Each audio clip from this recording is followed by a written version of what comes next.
Hi and welcome to Cooking from Scratch. In this video we'll be making a favorite classic, tuna noodle casserole. So to begin, you'll need to cook one package of egg noodles according to the directions on the bag.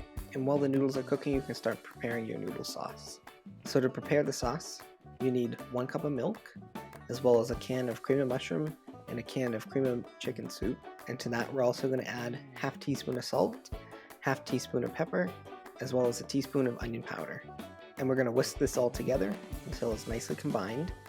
And then we're going to also add about 2 cans of tuna fish.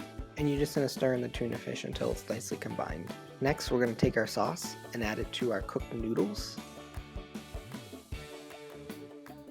And we're also going to add 1 bag of frozen peas. And then we're going to stir this until it's nicely combined. And then we're also going to add about a half a cup of crispy fried onions. And we'll stir this in until they're nicely combined. Then we're going to go ahead and pour our tuna noodle casserole into a 9x13 pan. And then we're going to sprinkle a few more crispy fried onions on top. And then we're going to bake this for 20 to 25 minutes at 350 degrees. And here it is, tuna noodle casserole. If you like this video, please like and subscribe.